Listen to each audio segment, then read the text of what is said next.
Fachada do STF, imagem duplicada descortina-se pelas laterais. Imagem interna do plenário vazio, em letras brancas direto do plenário. Estamos de volta com o Direto do Plenário e já acompanhando imagens ao vivo da entrada dos ministros para a sessão que vai se iniciar agora, esta quinta-feira, que você acompanha ao vivo aqui na TV Justiça.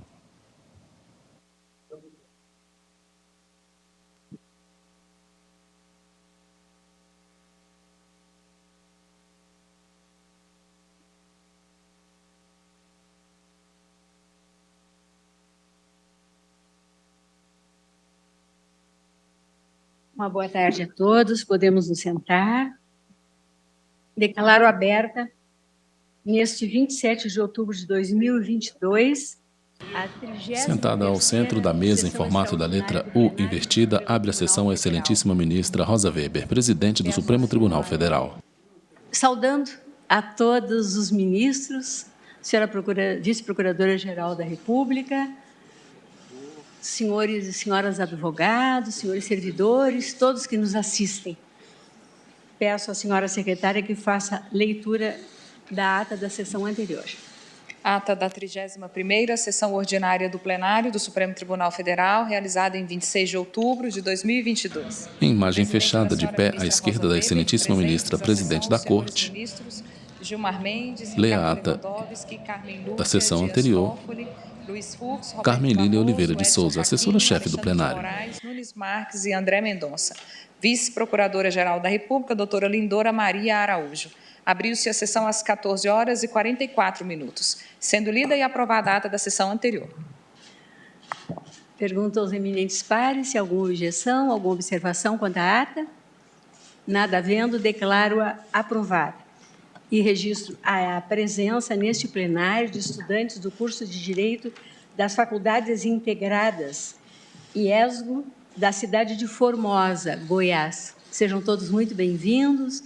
Desejo que tenham proveito com a nossa sessão.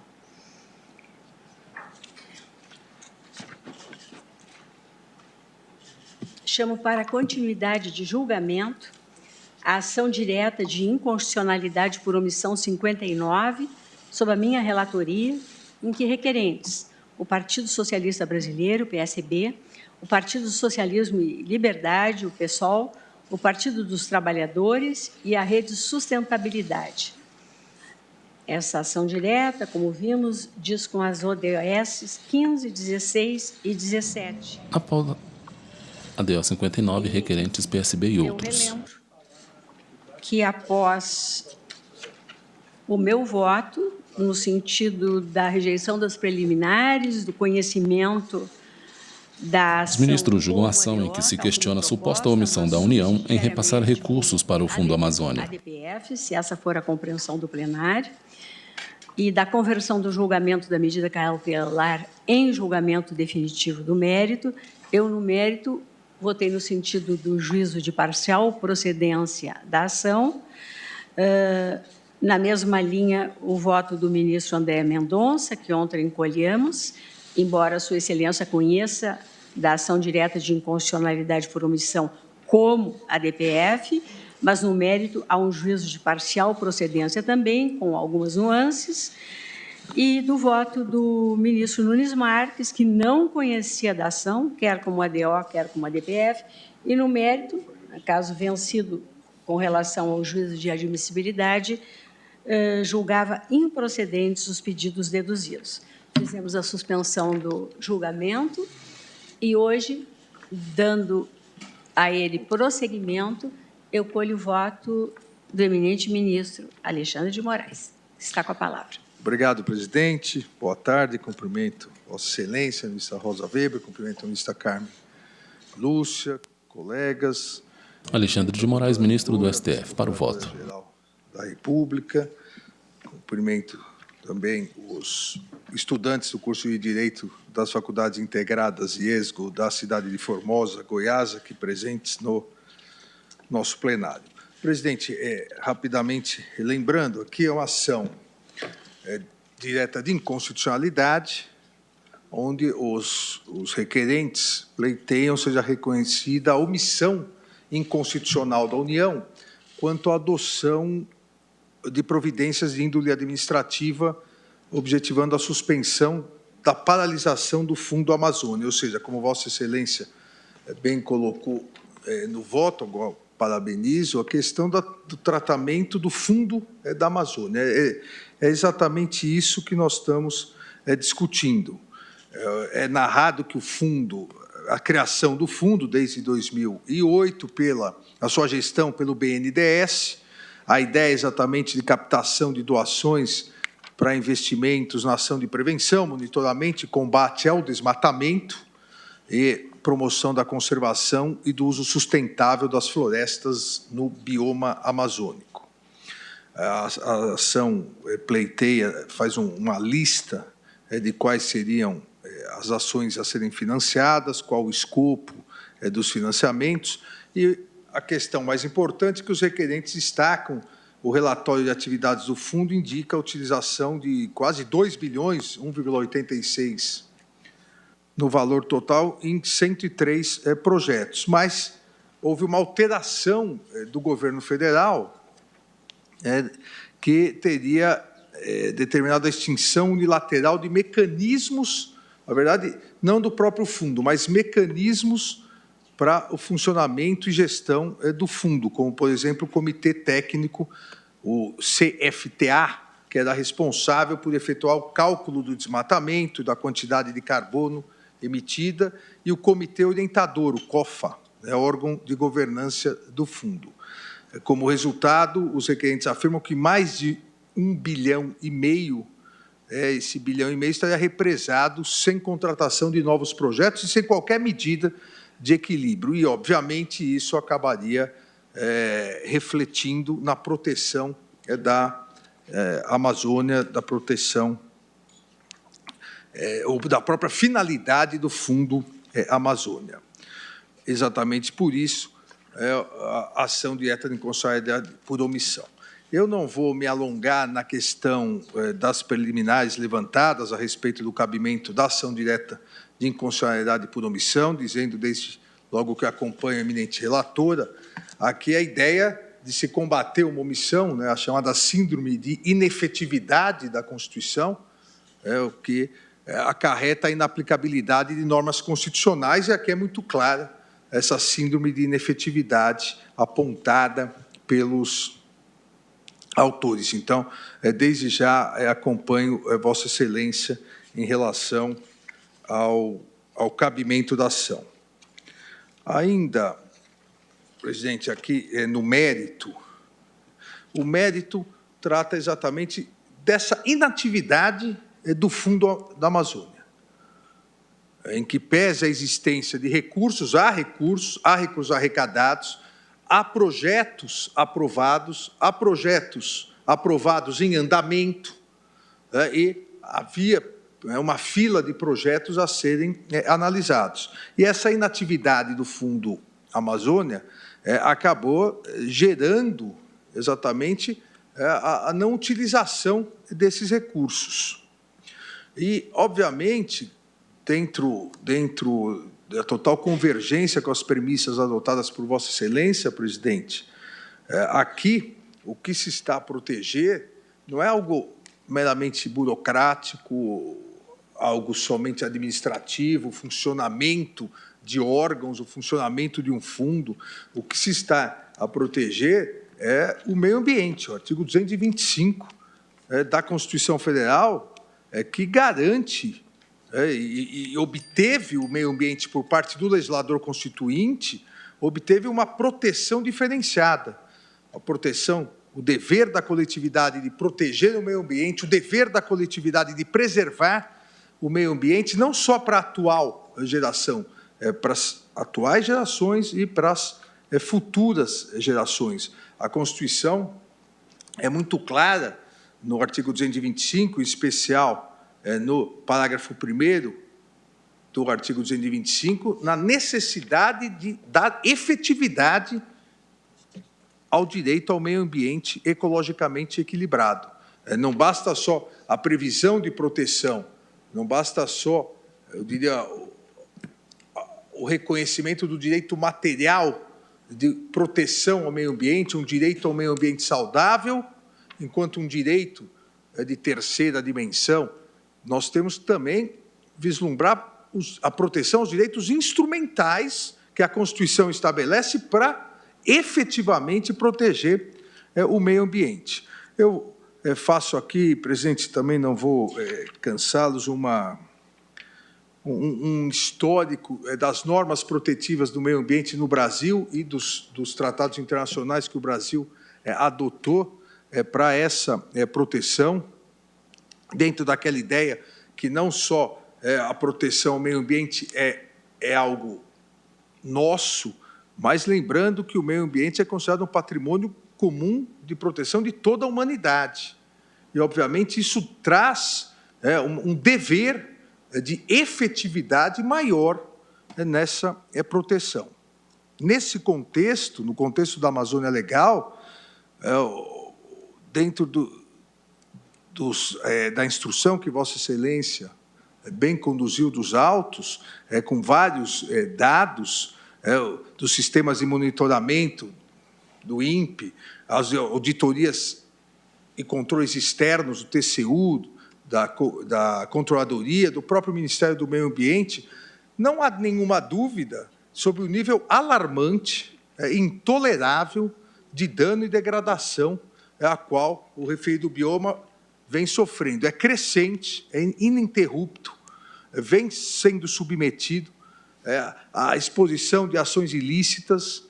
Nós vemos... Na pauta ADO 59, requerentes PSB e outros. Relatora é a excelentíssima ministra Rosa Weber, presidente do STF. Ministro julga a ação em que se questiona a suposta omissão da União em repassar recursos para o Fundo Amazônia. Quem vota é o excelentíssimo ministro Alexandre de Moraes. Ligadas a desmatamento, à mineração ilegal, que acabam desestruturando essa proteção. Esses fatos importantíssimos foram tratados, Vossa Excelência também recordou isso em seu voto, pelo voto da eminente ministra Carmen Lúcia, nos julgamentos da DPF 651, a DPF 708 e a DPF 760, julgamento iniciado em 4 de junho de 2022, que se produziu uma compreensão sobre o tema, o julgamento ainda não se encerrou.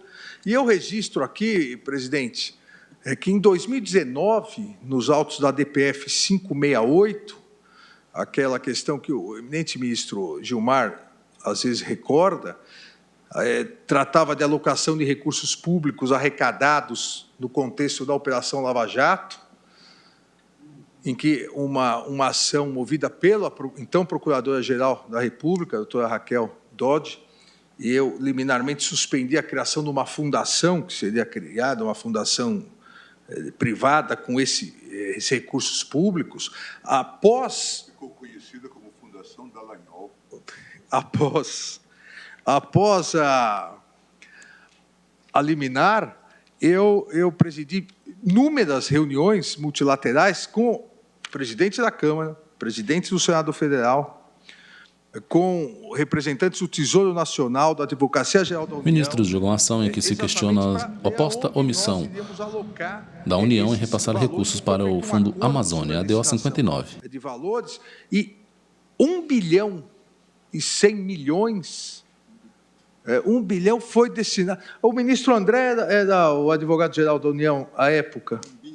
1 bilhão e 100 milhões de reais nós destinamos para a proteção da Amazônia, para a preservação, fiscalização e o combate de desmatamento, incêndios florestais e ilícitos ambientais na Amazônia, com uma execução descentralizada pelos Estados-membros. Ou seja, não é possível se falar em proteção ao meio ambiente, não é possível se falar em respeito e efetividade ao artigo 225 da Constituição Federal, se não houver instrumentos possíveis. E um desses instrumentos é o Fundo Amazônia, que destina valores exatamente para projetos específicos de combate a desmatamento, de combate a incêndios, de combate à criminalidade, de preservação da fauna e da flora.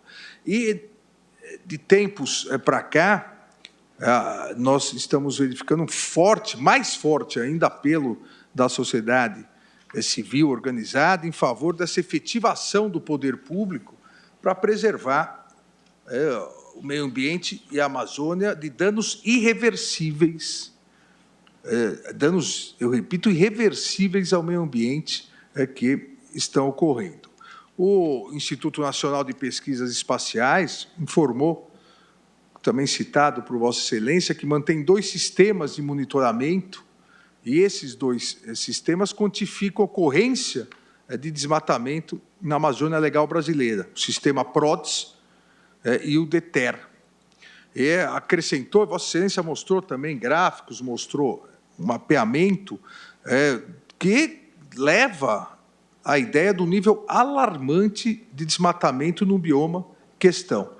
E isso fortalece, a meu ver, a tese defendida pelos requerentes sobre a síndrome de inefetividade das normas constitucionais. Nós estamos aqui mediante uma situação em que, simplesmente, nesse fato específico, instrumentos absolutamente necessários para fazer valer a defesa ao meio ambiente foram cortados, foram suspensos, sem que algo viesse a substituí-los. O próprio BNDES traçou um panorama sobre o funcionamento do Fundo Amazônia, e nesse panorama traçado pelo BNDES indicou valores recebidos, atividades desenvolvidas, projetos contratados que ficaram suspensos. A respeito desses projetos com análise suspensa, o BNDES ressaltou: as atividades de fomento, protocolo e análise de novas operações estão suspensas em função das negociações entre o governo brasileiro e os governos dos países doadores acerca da governança do fundo. Ou seja, simplesmente houve uma suspensão. O que estava contratado parou, o que estava sendo analisado, da mesma maneira, não prosseguiu. Então, impactos gigantescos com as alterações legislativas que suspenderam isso. Eu transcrevo aqui o decreto, também as alterações do decreto em relação ao contrato de doação, mas também não vou cansá-los. Mas me parece, até pela linha, e observo isso, presidente, colegas, até pela linha argumentativa trazida pelos órgãos governamentais, as autoridades do Poder Executivo, que o governo federal ele teria identificado necessidade de alteração na estrutura de gestão, isso é absolutamente lícito por parte do Poder Executivo, a partir de determinadas auditorias, mas a solução para isso não foi efetivamente alterar a estrutura de gestão, foi suspender, simplesmente uma suspensão, que até agora é ad eternum, uma suspensão do funcionamento. Isso, somado ao advento do Decreto 9.759 de 2019, que estabeleceu diretrizes, regras e limitações para colegiados na administração pública federal, extinguindo órgãos deliberativos do Fundo Amazônia. Então, ou seja, um novo ataque em relação a órgãos deliberativos dentro do Fundo Amazônia. Já a suspensão, se retiram esses órgãos, ou seja, simplesmente se tornou impossível o funcionamento e efetividade do Fundo Amazônia.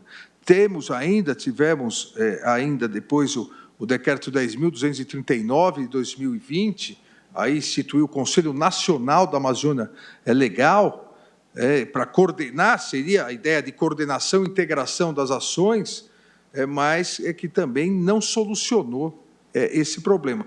Então, a única alegação, a maior alegação, as 2 maiores alegações das autoridades administrativas, essas 2 maiores alegações são: nós detectamos problemas na gestão, precisávamos melhorar, então vamos suspender. E criamos o Conselho Nacional da Amazônia Legal para coordenar. Olha, deveria ter sido resolvido o problema de gestão e o Conselho Nacional, mesmo criado para coordenar algo que não estava, como a hora ainda está, suspenso. Isso não resolveu. o problema, porque qualquer que seja a análise das alegadas irregularidades identificadas no fundo da Amazônia, nada, entendo eu, assim como entendeu Vossa Excelência, presidente, nada justificaria a sua paralisação por tempo indeterminado.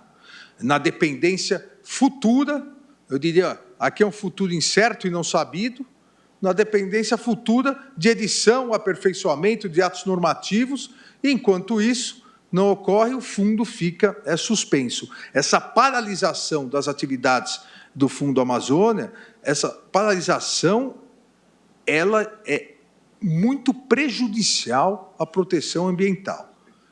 E, em sendo prejudicial à proteção ambiental, ela fere exatamente a inatividade, fere o dever de proteção criado para toda a coletividade e para o poder público, o dever de proteção criado pelo artigo 225 da Constituição Federal. Aí, já caracterizada, então, essa omissão. A paralisação, se é verdade que existe, mas a suspensão e paralisação caracterizou uma omissão futura. E o fato de ser, como disse eu, um futuro incerto e não sabido, agrava sobremaneira o desrespeito ao artigo 225 da Constituição Federal. Não precisaria aqui ressaltar novamente a importância do Fundo Amazônia. A Amazônia como essa iniciativa eficaz de proteção ao meio ambiente. Basta verificar essa cooperação internacional que existe para o Fundo Amazônia, vários países membros da Convenção Quadro das Nações Unidas sobre Mudança de Clima. Agora, há necessidade de se solucionar isso, em que pese a reestruturação de um fundo, em que pese a reestruturação de mecanismos de gestão, todas essas reestruturações estarem dentro da discricionariedade administrativa do Poder Executivo, essa discricionariedade administrativa e a doutrina administrativista já é pacífica nisso, e essa Corte várias e várias vezes já definiu que a discricionariedade existe dentre opções constitucionais e legais possíveis. Discricionariedade não se confunde com arbitrariedade. Discricionariedade é a possibilidade, dentro de um juízo de conveniência, de oportunidade, do gestor escolher entre duas opções lícitas, entre duas opções constitucionais, a que ele acha melhor, entre duas ou mais. Aqui nós não temos isso. O exercício da discricionariedade administrativa não foi realizado entre duas ou mais opções constitucionais. Simplesmente se optou por algo que fere frontalmente a proteção ao meio ambiente, a suspensão total, sem prazo, do Fundo Amazônia.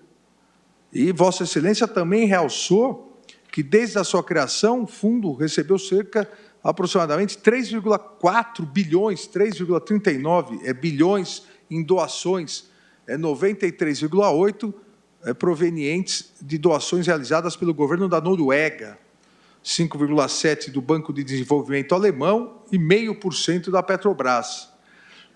Veja, a suspensão, inclusive, vem acarretando não só prejuízos ao meio ambiente, prejuízos diretos ao meio ambiente, mas indiretos, porque as doações não são mais realizadas.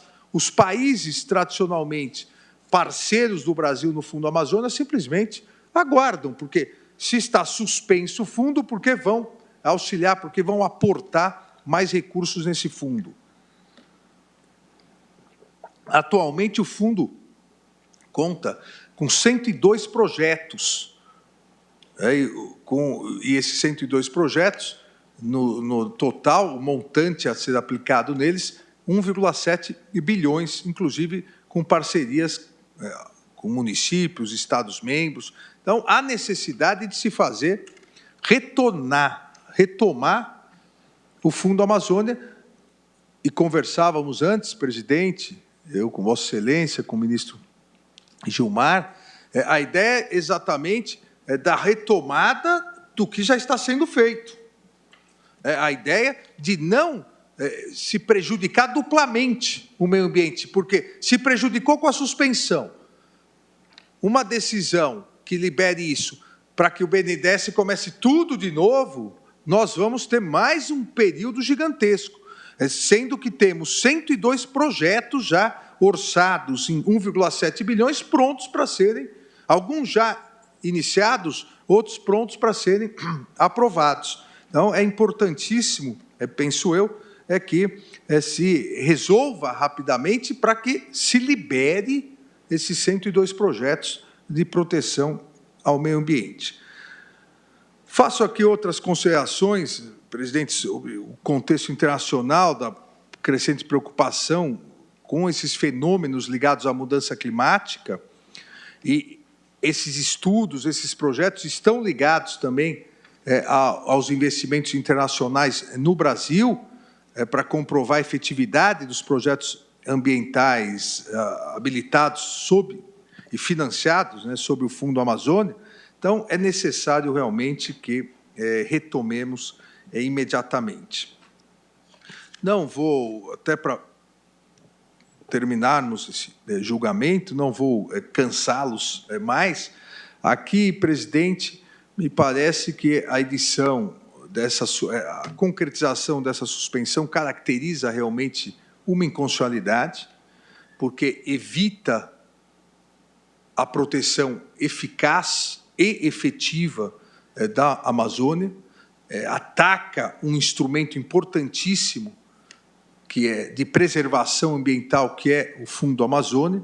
Então, assim como Vossa Excelência, eu declaro, e acompanhando Vossa Excelência, julgo procedente a ação, declaro a inconstitucionalidade do artigo 12, inciso 2, do Decreto 10.144 de 2019, no que tratou do funcionamento dos órgãos previstos nos artigos 3º e 4º do Decreto 8.576 de 2008, bem como, da mesma forma que Vossa Excelência, determina a União que, no prazo de 60 dias, adote as providências necessárias para o restabelecimento do pleno funcionamento do Fundo Amazônia. É o voto, presidente.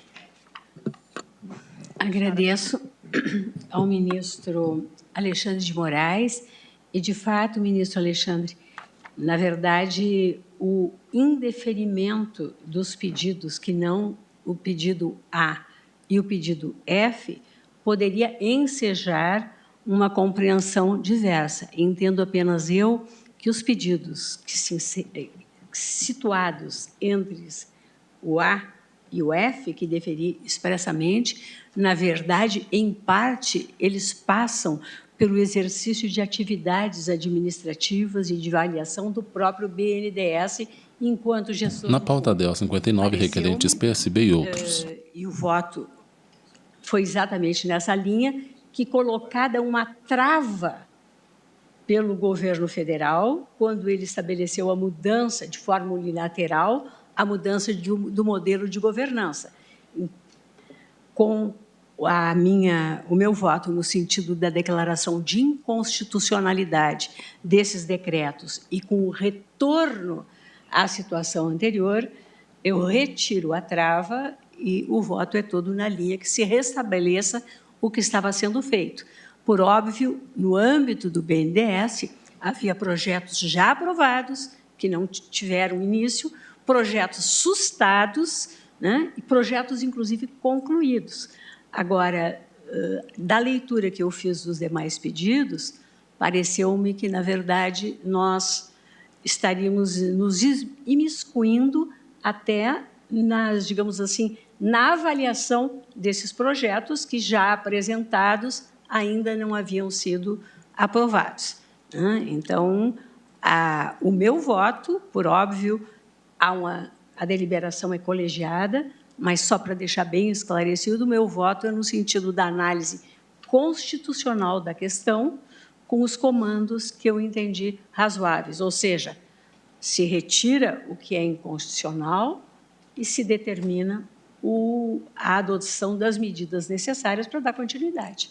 Seria nessa linha. Pois não, ministra Carmen? Senhora presidente, Cumprimentando Vossa Excelência, os senhores ministros, eu apenas queria deixar claro, o ministro Gilmar já levantou a questão e já tinha me colocado. Vossa Excelência acaba também de encarecer, esclarecendo mais uma vez um voto tão percussiente e profundo como de Vossa Excelência, apenas, então, que o afastamento deste pleito... Carmen Lúcia, ministra do STF. O ministro Alexandre agora menciona en passant, mas conclui num outro sentido, que o item B do pedido determinar a União que efetue regularmente o repasse de recursos financeiros dos projetos já aprovados.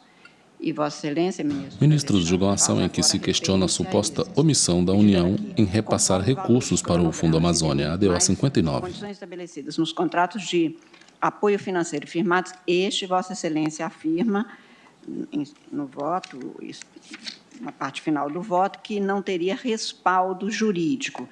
A minha preocupação o ministro Alexandre falou, na hora que projetos aprovados, com cronogramas aprovados, foram sustados em razão da paralisação desses órgãos de governança e administração, o ministro Alexandre faz uma referência no voto, no sentido de que, se não se der continuidade, haveria, portanto, um começar de novo do nada. Isso me preocupa, porque os 3,4 bilhões lá estão, e alguns já com valores que seriam bilhões, que seriam já com um encaminhamento. E, neste caso, Vossa Excelência não entendeu que havia respaldo jurídico para que determinássemos, o Supremo, o suprimento ou provimento desta omissão. E o ministro Alexandre, que aqui afirma que o que tinha sido aprovado teria que ser retomado, ainda assim mantém no sentido de afastar o item B do pedido, que é este: determinar a União que efetue regularmente o repasse dos recursos financeiros dos projetos já aprovados. Eu pergunto porque essa é uma dúvida que me ficou e Vossa Excelência fez referência expressa, então, para não começar tudo de novo, porque esses 3 bilhões e tanto estão lá. São duas questões. Eu entendo que é possível, mas estou aberto à discussão, eu entendo que é possível, acompanhando a ministra Rosa, determinar isso. Aqui, especificamente em relação a essa linha, o que me preocupa, mas também eu posso mantê-la com essa interpretação, o que me preocupa é que uma das alegações do poder público foi exatamente algumas irregularidades achadas durante o repasse de verbas. E se nós determinarmos simplesmente de forma seca que todos aqueles projetos devem ser repassados o dinheiro, nós não estamos analisando um a um se há ou não irregularidades. Por isso, essa é a minha única preocupação. Então, no macro, eu votei no seguinte sentido: no macro, o que foi aprovado deve seguir. O que está para análise, inclusive, deve seguir o cronograma. Agora, o repasse de verbas depende de uma análise do Executivo da regularidade dos trabalhos realizados.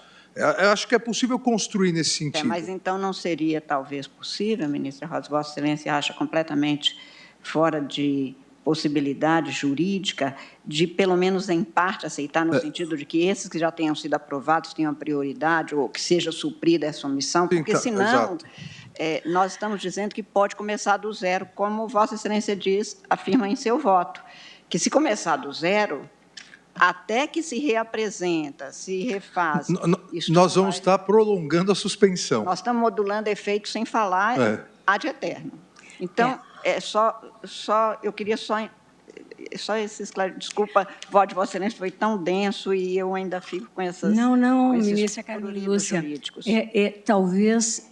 Na pauta ADO 59, ministros julgam a ação em que se questiona a suposta omissão da União em repassar recursos para o Fundo Amazônia. No meu voto, que, declarada a inconstitucionalidade da alteração da governança, da forma de governança, e o retorno ao status quo representa e implica necessariamente a retirada da trava e que tudo continue, um comando implícito de que tudo continue como estava sendo feito. Fiquei, e talvez não tão precisa a expressão falta de respaldo jurídico, na verdade, faltaria, no âmbito de uma ação de controle de constitucionalidade, uma análise do contrato, porque se é um contrato, é uma matéria de extrema complexidade e parte de todas as medidas envolvem a atuação do BNDES, inclusive. Agora, o ministro Alexandre destaca esse aspecto. Como eu vou comandar que a União efetue o repasse se eventualmente eu acho que o repasse não, mas o que eu pergunto é se não seria possível que a gente, em parte, determinasse, pelo menos, o atendimento desse pedido B e determinasse que imediatamente sejam retomados para análise e no prazo, aqui é fixado no voto de Vossa Excelência, o prazo de 60 dias. Intervém a ministra Carmen Lúcia. Para que se retirem essas impossibilidades, Vossa Excelência está apelidando de travas. Eu não e estes órgãos, o contrato com esse agora, detalhamento. Com o que eu acho que seria, porque a omissão gravíssima como são condicionantes esses aqui, o fundo não funciona exatamente por ela. Então, eu me pergunto é só isso, se não seria possível que efetue regularmente, não repasse, mas que retomem os projetos com apreciação, análise e finalização, de tal maneira que se acate em parte.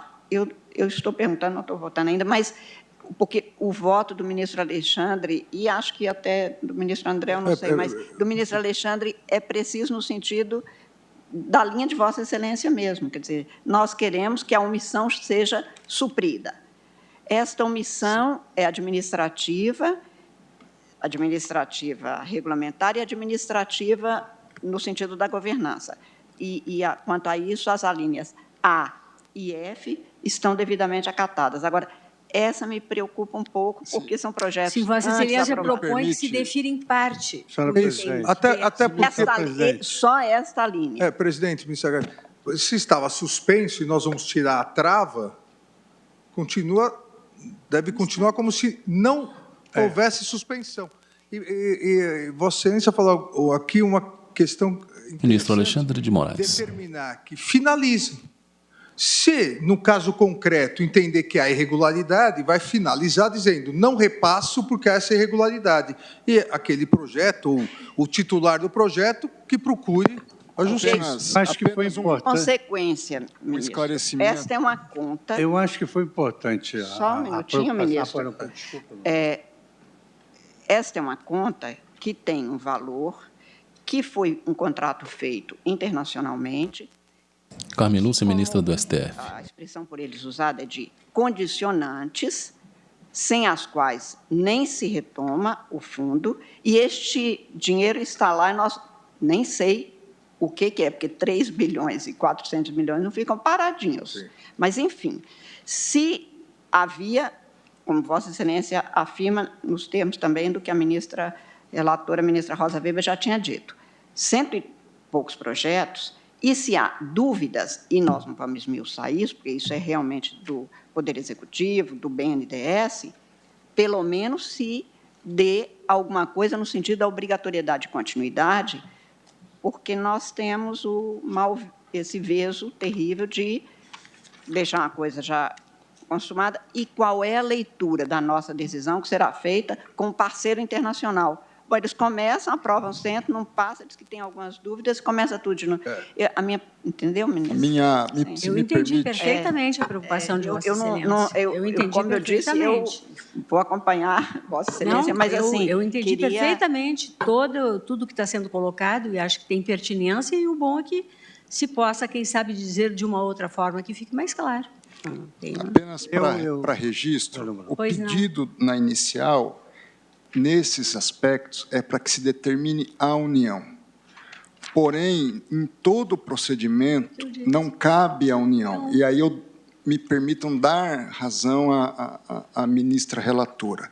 Por outro lado, embora haja essa especificidade, eu não concebo que, uma vez declarada inconstitucional as alterações que foram promovidas, que alguma autoridade, seja da União, seja do BNDES, adotaria uma postura, entre aspas, de criar-se dificuldades na execução dos projetos que já lá estão.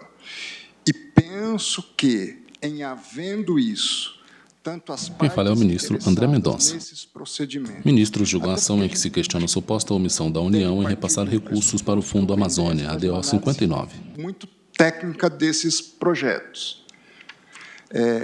Havendo algum obstáculo verificável, acho que o Supremo Tribunal Federal seria imediatamente instado via uma reclamação em função de um eventual descumprimento de uma decisão dele, Supremo Tribunal Federal, que retorna ao status quo. Eu entendo que, quando nós retomamos o status quo, declarando a inconstitucionalidade, eles devem prosseguir, como consequência natural, automaticamente do estado em que estavam, numa direção no sentido daquilo que o Supremo Tribunal definiu, que era a regularidade dos normativos correspondentes que sustentavam aquelas análises. Então, apenas assim, eu entendo a preocupação, eu acho que a preocupação é legítima, porém, por outro lado, acho que até pode-se trabalhar uma melhor especificidade, talvez nos termos dos próprios encaminhamentos que a ministra Rosa trouxe, apenas, não necessariamente como um comando, mas explicitando, talvez, esses aspectos. E isso acho que pode ser feito no próprio corpo, eventualmente, se não ficou tão claro, no próprio corpo do voto da ministra Rosa Weber, apenas para aclarar, não necessariamente no sentido de ajustar, vamos dizer assim, alguma questão em alinhamento ao próprio pedido B, mas no sentido de encaminhamento corroborativo de toda a fundamentação do voto da ministra Rosa Weber.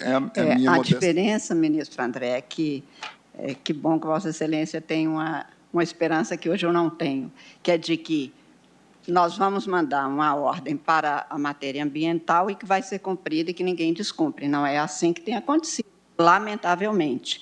E, várias vezes, até em outras matérias, o Supremo já deu decisões, julgamentos foram feitos para determinar que seja feita, por exemplo, a concurso público e com afastamento em determinado prazo, e não é cumprido.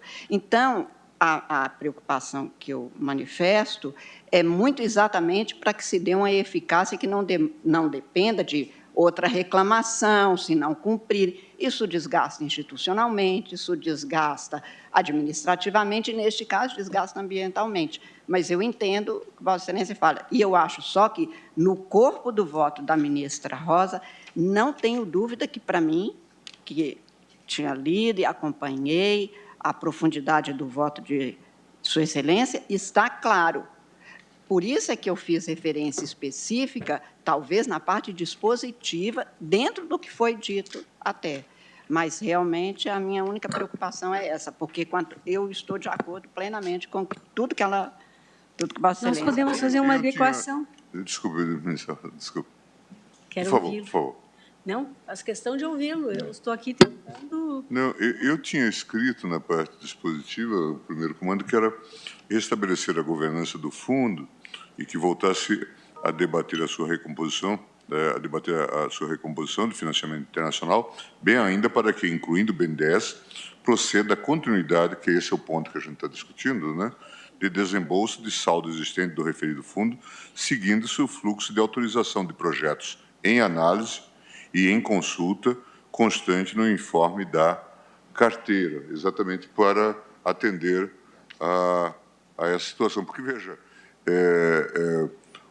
já foi falado aqui, ministro Alexandre acaba de ressaltar, e nada também supera o que a Vossa Excelência já assentou no seu voto. Quem fala é o ministro Gilmar Mendes. Estamos a discutir uma questão que tem a ver com um dever de proteção, né? Portanto, nada impede que quem tem a competência, o governo, altere modelos institucionais, mas, de fato, ele não pode fazer isso de maneira a prejudicar a proteção que se deve oferecer. E, no caso específico, nós estamos com essa atividade interrompida. Quer dizer, portanto, a ação é de 2020, não é? Portanto, nós estamos a falar já quase 3 anos sem que isso tenha nenhuma resposta. É evidente que os governos têm legitimação democrática para mudar modelos, mas, eventualmente, não para suprimir um atendimento. Então, que é o voto de Vossa Excelência, não estou dizendo nenhuma novidade. Então, é esse ponto que está coberto em outras alíneas do pedido, e por isso que eu suscitei a controvérsia. Na verdade, ministro Gilmar, eu fiquei muito impressionada na audiência pública, sobretudo pelos relatos dos secretários estaduais, quanto à multiplicidade dos processos, que envolvem N aspectos técnicos. Sim. E que, uma vez submetido o projeto ao BNDES, ele, né, poderia sofrer uma série de correção de rumos. Sim. Ou de, eu imagino até, de contrapropostas ou adequações. Então, do meu ponto de vista, a questão constitucional não era exatamente essa. A questão constitucional é entender se o governo brasileiro, de forma unilateral, poderia alterar um projeto via mudança do modelo de governança que implicasse a fragilização da proteção ao meio ambiente. Por isso, eu parto deste ponto, inclusive, para receber, mas também, como disse, né, pronta a ouvir a Corte a própria ação como ADO. Acho que há uma omissão, isso não poderia ter sido feito. Agora, eu não tenho dificuldade em colher toda essa rica contribuição de Vossas Excelências, são outros olhares, talvez realmente seja o caso de alterar a forma, como foi dito. Agora, eu realmente tenho dificuldade, porque o BNDES é gestor do fundo e certos atos administrativos que aqui estão embutidos nesses comandos como pleiteados à União para que ela faça, de fato, não seria o caso. Agora, eu compartilho da preocupação da ministra. Senhor presidente, senhora, pois não, permite pois não. a palavra? Pois não. Eu tenho reiteradamente manifestado minha posição. Pede a palavra o ministro Ricardo Lewandowski. Simpático no que diz respeito a decisões objetivas e unívocas como essa que Vossa Excelência traz a análise desta Suprema Corte, do plenário desta Casa. Vossa Excelência tucur, a meu ver, com muito acerto, já adianto que vou acompanhá-la, talvez quanto à cognoscibilidade eu possa tecer algumas considerações diversas, mas Vossa Excelência declara a inconstitucionalidade do artigo 12, inciso 2 do Decreto 10.144/2019 e do artigo 1º do Decreto 9.759 de 2019, no que se refere aos colegiados instituídos pelo Decreto 6.527 de 2008. E ainda, finalmente, e penso eu com a concisão necessária a uma decisão judicial, Vossa Excelência determina a União Federal, portanto, compreendendo todos os órgãos que eventualmente sejam afetados por essa decisão, para que, no prazo de 60 dias, adotem as providências administrativas necessárias para a reativação do Fundo da Amazônia, nos limites das competências com o formato de governança estabelecido no Decreto 6.527 de 2008. Penso, com a devida vênia, que mais do que isso não podemos avançar. Vossa Excelência, senhor presidente, se manteve dentro do pedido inicial, é disso que se trata, esse é o pronunciamento que foi pedido por aqueles que subscrevem a petição inicial, e peço vênia para também acompanhar agora o raciocínio que foi trazido pelo eminente ministro André Mendonça, que, uma vez decretada a inconstitucionalidade de um determinado dispositivo normativo por essa Suprema Corte, a União ou os destinatários precisam se adaptar. Agora, o que vai acontecer no detalhe, depois no varejo, isso será objeto de embargos, declaração ou, eventualmente, até de reclamação, como Sua Excelência, o ministro André Mendonça, bem acertou. Então, senhor presidente, me perdoe por adiantar meu posicionamento, mas eu acho que nós temos que ser realmente extremamente parcimoniosos nas nossas decisões, até porque não podemos antever todos os desdobramentos que surgirão de uma decisão da Suprema Corte e, a meu ver, corretamente limitada à declaração de inconstitucionalidade de 2 dispositivos, tal como se pleiteou na inicial. Senhor presidente, eu tive a cautela de aguardar todas as manifestações para não atrapalhar, não atravessar. Com a palavra o excelentíssimo ministro Luiz Fux. Na nossa atuação, nós temos que ter a preocupação de agirmos dentro da nossa capacidade institucional e dentro da nossa esfera de competência. Então, o que Vossa Excelência fez? Declarou a inconstitucionalidade dos decretos que foram alterados de maneira tal que impediu a efetiva governança do Fundo Amazônia. E, por outro lado, nós já tivemos um voto aqui que entende que há uma evasão de competência de outros poderes. E nós temos sofrido críticas diuturnas de que o Supremo Tribunal Federal invade a seara de outras autoridades. Então, evidentemente que, assim, fazendo coro com o que o ministro Lewandowski aqui destacou, nós temos, efetivamente, eu verifico que Vossa Excelência teve a preocupação de ser minimalista, porque Vossa Excelência entendeu que o Supremo Tribunal Federal define o direito, ele não é gestor do Fundo Amazônia, não vai dizer o que vai acontecer, o que não vai acontecer, não precisa sair uma ordem mandamental. Automaticamente, quando Vossa Excelência declara inconstitucionalidade e determina que a reativação do Fundo Amazônia está tudo dito. Não precisa dizer absolutamente o meu modo de ver, mas nada, até para não sofrermos a crítica da judicialização por parte do Supremo, do exercício de competências que pertencem a outros órgãos, como aqui já se manifestou. Num primeiro momento, até houve muitas críticas sobre a falta de capacidade institucional do Supremo Tribunal Federal em se miscuir nessa seara, de dizer como é que vai administrar o fundo, o dinheiro que vem de fora. Isso escapa um pouco, inclusive, à nossa expertise. É preciso ter humildade judicial para reconhecer que nós não temos capacidade institucional para tanto. Então, eu só queria fazer essa observação de que Vossa Excelência, no meu modo de ver, teve essa postura minimalista exatamente para evitar essa jurisdição expansiva que tanto carrega críticas aqui para a Suprema Corte. Obrigada, ministro. O meu voto vai ser nesse sentido, mas, enfim, certo. Acompanhando Vossa Excelência nessa sua postura. Eu colho agora o voto do ministro Alexandre. Continua?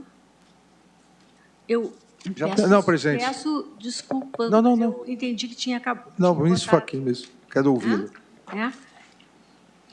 Não quer complementar alguma coisa ainda, ministro Alexandre? Tinha sido só a parte, eu entendi que Vossa Excelência tinha encerrado. Não, encerrei já. Certo. Obrigada. Ministro Luiz Edson Fachin. Do que entendi, Vossa Excelência, ministro Alexandre, está acompanhando a relatora. Acompanhou. Pois não.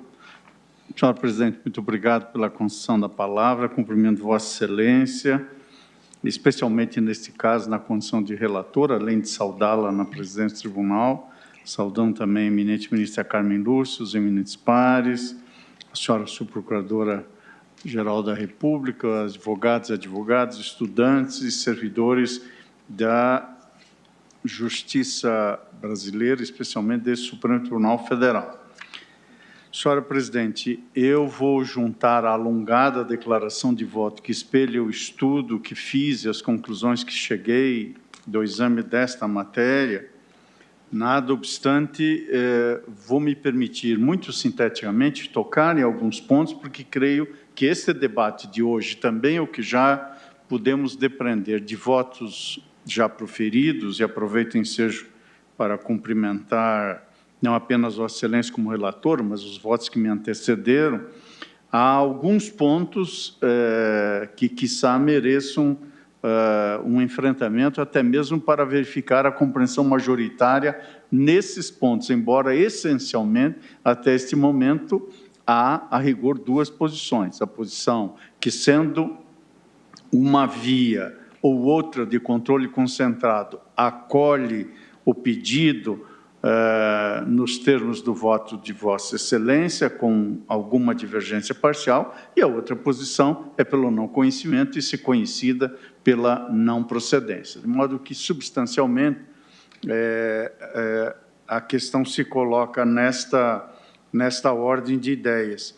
E vou me ater, evidentemente, como não podia deixar de ser, somente aos argumentos e às questões técnico-jurídicas, porque todos nós, muitas vezes, em temas desta ordem, podemos ser um pouco tentados a avançar em outras searas, mas aqui, como em todos os momentos, um juízo de autocontenção sempre se coloca e é uma certa utilização, digamos assim, com alguma licença literária da navalha de Ockham para cirurgicamente examinarmos aquilo que se deduz precisamente dos pedidos e o que se demanda do Supremo Tribunal Federal.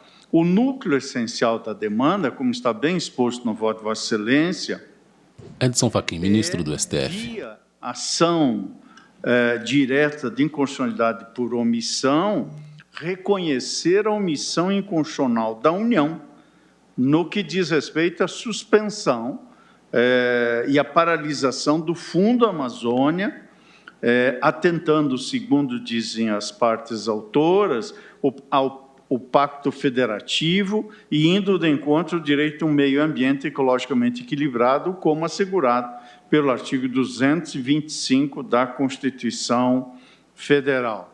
Vossa Excelência bem explicitou que o que se sustenta na inicial é que, mesmo diante do grave aumento de desmatamento na Amazônia Legal, houve a paralisação injustificada desse fundo. Conta que é o fundo que é administrado pelo BNDES que contribuiu esta paralisação significativamente para impactar ainda mais esse aumento do desmatamento e que, ao tempo de seu funcionamento, diversamente, contribuiu significativamente para a redução dos índices de desmatamento e para o desenvolvimento sustentável na região amazônica. Portanto, nesta ordem de ideias, a extinção do mecanismo, entre outras circunstâncias, do cálculo de emissões de carbono e dos próprios instrumentos de governança, como Vossa Excelência bem demonstrou no voto, levou à paralisação das atividades do fundo e também ao encerramento de doações por parte na pauta ADO 59, requerentes PSB e outros contribuintes da formação e manutenção deste fundo. O que se busca, portanto, é declarar a omissão e reativar o fundo. É o que, em síntese, Vossa Excelência acolhe no voto, ao acolher os pedidos A e F, tal como proposto por Vossa Excelência. E também entendi que, no tocante ao decreto 10.223, Vossa Excelência entendeu pela perda do objeto, tendo em vista a declaração de inconstitucionalidade que esse tribunal já fez em feito da relatoria da eminente ministra Carmen Lúcia na ADPF 651.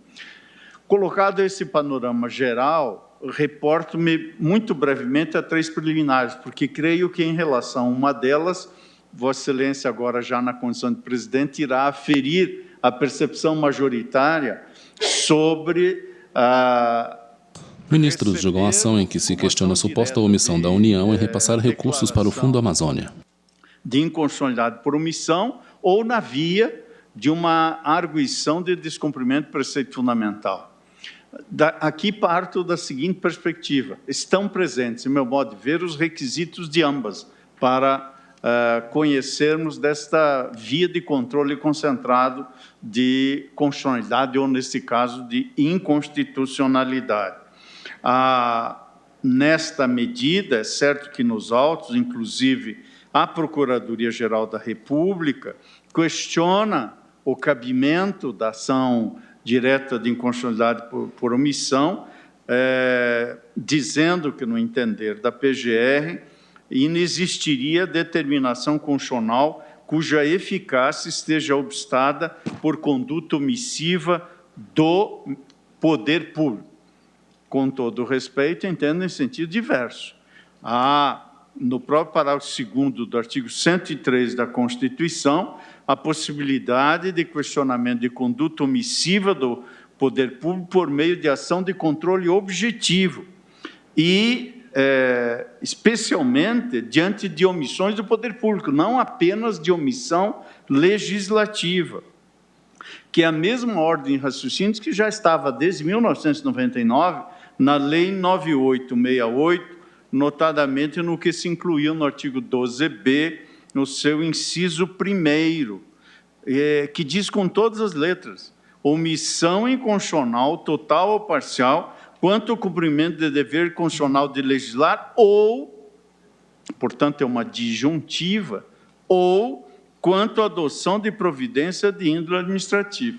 Logo, há fundamento constitucional para tanto, há precedentes nessa direção, dentre eles cito a ADO 53, da relatoria do eminente ministro Alexandre de Moraes, a doutrina nessa ordem de ideias. Nesta declaração de voto faço referência a autores que tratam deste tema, dentre eles o professor Luiz Guilherme Marinoni, ao comentar o novo Código de Processo Civil, diz o ilustre professor paranaense que o direito somente é uma posição juridicamente tutelada quando dispõe de formas de tutela adequadas às suas necessidades de proteção. Porém, tais formas de tutela não são atribuídas pelo direito processual ou pelo direito de ação, mas sim pelo próprio direito material.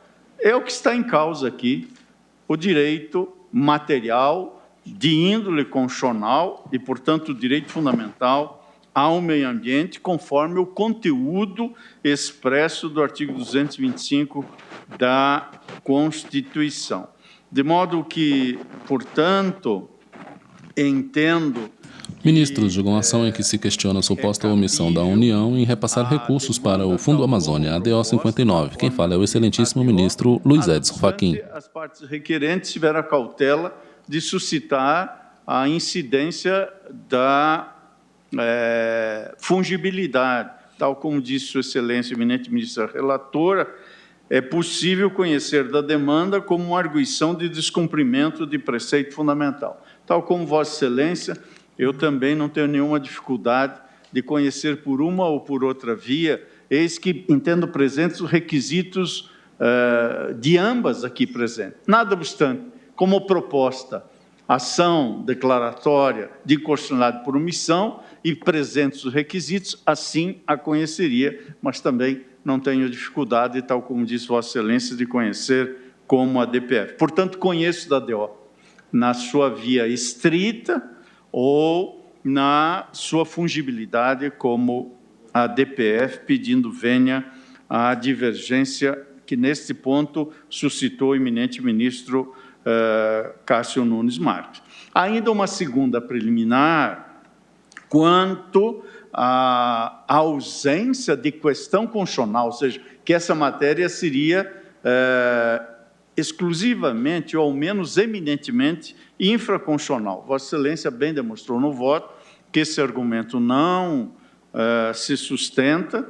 Há, quando menos, aqui um fundamento explícito, esgrimido e escrutinado no curso da demanda, no artigo 225 da Constituição, entre outros dispositivos que dão estribo ao direito fundamental ao meio ambiente. Afasto também esta preliminar. E também recordo, embora não tenha sido mencionado, que em algum momento dos autos, isso está no voto de Vossa Excelência, mas não foi polemizado até o momento, e acho que acertadamente, porque não me parece que mereça, mas apenas faço uma referência breve sobre uma alegação de necessidade de ilação probatória. Bom, basta ver o que se fez nos autos. a profícua audiência pública conduzida por Vossa Excelência e toda a demonstração documental que a esses autos foram carreados, tudo isso é mais do que suficiente para evidenciar que aqui não há nenhuma dilação probatória a ser feita. Por essas razões, senhora presidente, muito sinteticamente, eu resumo as razões pelas quais, tal como a maioria dos votos que já me precederam, estou afastando as preliminares e afasto-as todas neste sentido. No mérito, senhora presidente, não vou me alongar, mas cuido, tal como fez Vossa Excelência, da possível admissão dos requisitos da ADO por omissão reiterada e sistemática no cumprimento de deveres pelo poder público. Abro, portanto, um capítulo demonstrando a admissibilidade da ADO e também, já na matéria de fundo, vou aqui ao encontro do voto de Vossa Excelência ao tratar do direito fundamental ao meio ambiente equilibrado, nomeadamente para verificar, diante do caso concreto, se procede a demanda de uma Edson Fachin, ministro do STF. E, ao mesmo tempo, de uma vedação de retrocesso, porque aqui estamos diante de duas realidades. A paralisação, da qual decorre a conduta omissiva, afronta um dispositivo constitucional e, ao mesmo tempo, adota uma prática que também é constitucional, porque implica num retrocesso de práticas anteriores coerentes com o texto constitucional. São essas duas vertentes da teoria e da prática do direito constitucional que se fazem presentes aqui e desenvolvo, portanto, um capítulo de doutrina e jurisprudência e de precedentes nesta ordem de ideias e, coerentemente com o que, aliás, Vossa Excelência já houver assentado na ação direta de constitucionalidade 6288 de vossa relatoria, precisamente evidenciando, como não poderia deixar de ser, consonância do voto de Vossa Excelência aqui, com o voto que proferiu lá,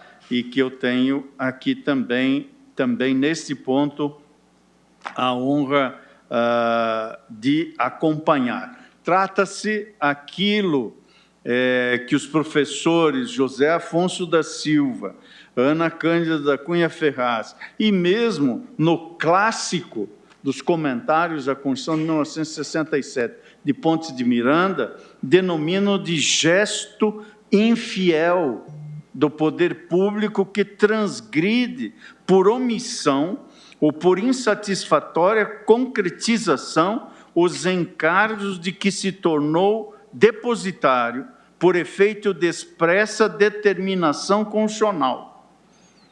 Matéria, aliás, que já houvera sido tratada, já que mencionei Pontes de Miranda, por quem muito antes cuidou desse tema, que foi Pimenta Bueno, ao tempo mesmo do período monárquico e do seu lúcido magistério, que foi reafirmado por esses autores que no século XX se firmaram como grandes inteligências da cultura jurídica do Brasil. Por isso, o que se trata aqui é, numa expressão, prestigiar a Constituição. E, como guardião da Constituição, esse tribunal cumpre precisamente zelar pela sua observância. Colocada a moldura teórica e sistemática no plano normativo, o voto de Vossa Excelência vai pelo mesmo caminho que meus estudos sobre a matéria me conduziram, ou seja, pela dimensão prática, para verificar as circunstâncias concretas que podem dar ensejo a esse chancelar de omissão e, portanto, extrair dali as consequências devidas. Por isso, também nesse ponto, acerca do desmatamento na Amazônia Legal e a emergência climática, o voto que trago vai ao encontro do voto de Vossa Excelência, enaltecendo, aliás, os dados substanciosos que Vossa Excelência traz à colação evidenciando, portanto, que bem aplicar o direito significa não apenas conhecer o bom direito. Essa dimensão interdisciplinar que acolhe na fundamentação racional e sistemática do voto dados, informações e elementos fáticos que iluminam a compreensão da questão constitucional. Quem vota é o ministro Edson Fachin. Está presente no voto de Vossa Excelência e, a partir disso, é que constata, o que também constata, que a Amazônia sofre com o aumento do desmatamento, aproximando-se a um ponto de não retorno e distanciando-se cada vez mais rapidamente do alcance das metas climáticas internacionalmente acordadas. Portanto, não se trata aqui apenas de obedecer à dimensão formal da Constituição brasileira em estrito senso. Trata-se também de prestar um dever de obediência a convenções e tratados internacionais, dos quais o Brasil é signatário e que, portanto, são normas e regras e, portanto, princípios também. Ministros julgam a ação em que se questiona a suposta omissão da União em repassar recursos para o Fundo Amazônia, ADO 59. Por isso, aqui há uma demonstração, em meu modo de ver, mais que suficiente, da violação aos deveres de proteção da Amazônia Legal, especialmente no caso da paralisação do Fundo Amazônia, e é nessa ordem de ideias que aqui também estou acompanhando Vossa Excelência. Cheguei até a mencionar numa primeira intervenção que fiz, apenas naquele primeiro momento, pela questão do horário da sessão, e, mais uma vez, me excuso de ter beirado a falta de gentileza naquele momento, mas, tal como disse lá, esse é um exemplo de um direito constitucional multinível que vai fomentando a formação que se apresenta como um grande desafio neste século para um novo constitucionalismo, que é o direito comum da humanidade. E, portanto, nesta medida, é importante realçar que o Estado brasileiro assumiu não apenas estrito sensu na nossa Constituição, como também em documentos normativos internacionais de caráter vinculante e, portanto, pertencentes à vigência da ordem jurídica interna, que concernem a tutela adequada ao meio ambiente. E, logo, é pertinente alegar a violação de um direito ao meio ambiente ecologicamente equilibrado, do Pacto Federativo e da incidência do princípio da precaução. Apesar das alegações de defesa de atos governamentais a partir de 2019. Aqui ouvimos judiciosas alegações nesse sentido, mas, nada obstante, com a devida vênia, entendo que não se logrou êxito em rebater as afirmações dos requerentes, especialmente naquilo que é acolhido pelo voto de Vossa Excelência, que dá procedência parcial, e naquilo que restou demonstrado, qual seja uma inequívoca inconstitucionalidade caracterizada pelo desmantelamento da política pública de combate ao desmatamento na Amazônia, diante da paralisação de relevantíssimo instrumento de financiamento de ações representado pelo Fundo Amazônia, comprovado um aumento progressivo e em índice que se aproxima do período vivido há 15 anos, além de, evidentemente, ter sido descumprida a meta de redução de emissão de carbono fixada pela própria política nacional sobre mudança de clima. A descontinuidade do Fundo Amazônia, de responsabilidade do governo ao extinguir órgãos de governança da conta administrada pelo BNDES, que inegavelmente se prestava a assegurar a manutenção das ações referentes ao PP-SEDAM, como aqui já foi referido diversas vezes nesse julgamento, deixando aproximadamente 3 bilhões de reais paralisados sem aplicações em projetos. Presta-se a demonstrar não apenas grave equívoco na condução da política ambiental nacional, mas sim de uma agressão à Constituição, que não pode passar impune diante deste tribunal. A paralisação injustificada do fundo, sem recomposição dos mecanismos de governança, aliada à ausência de qualquer solução para o impasse, já vem do ano 2019 e demonstra a tendência de inviabilização do próprio PPCDAM e de qualquer outro programa de proteção da Amazônia. A contínua desregulamentação dos mecanismos que assegurava a execução daquele programa, no qual se inclui o Fundo Amazônia como financiador de iniciativas exitosas e primordiais para a preservação ambiental e manutenção do desenvolvimento sustentável na região, como forma de reduzir efetivamente o desmatamento, sem sua substituição por mecanismo de igual ou maior eficácia, demonstra a gravidade do abandono dessa política única até o momento a obter efetiva meta de reduzir queimadas e desmatamentos na área. Portanto, tal como entendeu Vossa Excelência, aqui há uma falha estrutural nitidamente demonstrada que ocasiona uma grave violação a um direito constitucional, que é o direito fundamental ao meio ambiente equilibrado, tal como previsto no artigo 225 da Constituição. Gostaria de anotar apenas, senhora presidente, já ao final desta declaração que faço a síntese, que com toda a vênia não se trata, neste julgamento, de substituir o administrador eleito na escolha de política pública ambiental. Mas ninguém tem, como acabou de dizer, dentre as várias intervenções, mas fez referência o eminente ministro Gilmar Mendes e também o eminente ministro... Ministros julgam a ação em que se questiona a suposta omissão da União em repassar recursos para o Fundo Amazônia, ADO 59. Esta é vinculante.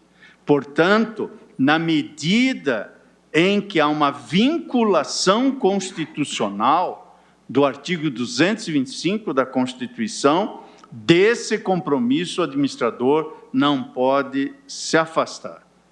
Há, portanto, algo mais do que questão de governança aqui, há uma inconstitucionalidade.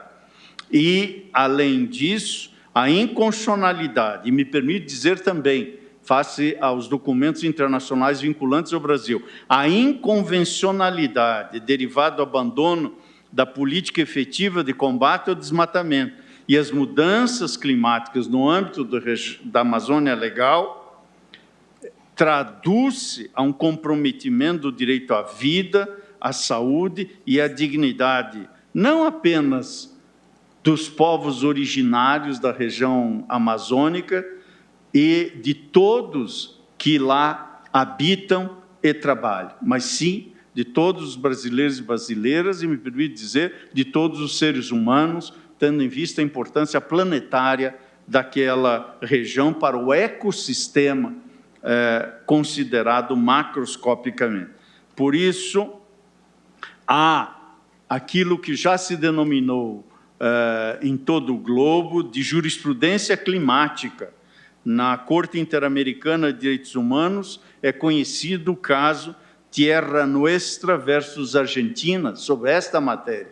E na Alemanha, de todos os constitucionalistas também é conhecido o caso Neubauer versus o próprio governo da Alemanha em matéria de questão ambiental, firmando o que hoje se chama de jurisprudência climática. Por isso, senhora presidente, nesta breve síntese que faço, eu estou acompanhando Vossa Excelência no sentido de acolher os itens A e F.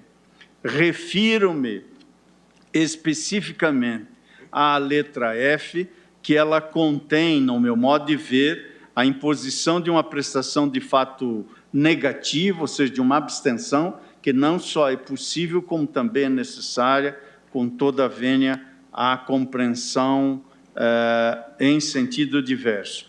E no que diz respeito a esta pontual controvérsia que emergiu na sessão de hoje quanto à linha B, para evidenciar-se se deve ou não constar do dispositivo, creio que nessa eventual divergência muito pontual há uma convergência, que o sentido da letra B está contido no voto de Vossa Excelência. Portanto, eu estou acompanhando integralmente Vossa Excelência e deixando nítido que não há dúvida alguma, não apenas a União, mas também o BNDES deve dar continuidade ao que o ministro Gilmar Mendes se referiu, ao fluxo dos projetos, nomeadamente os já aprovados. Tanto que Vossa Excelência estabelece até mesmo um prazo de 60 dias para que, efetivamente, esse fluxo seja retomado.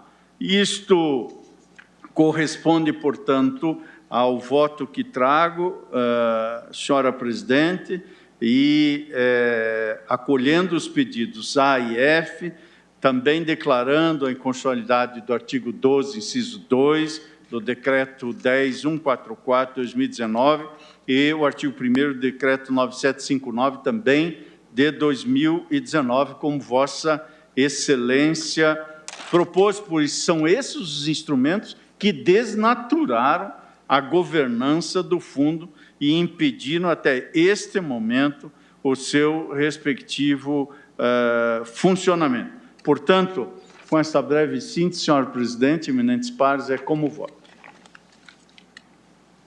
Muito obrigada, ministro Luiz Edson Fachin.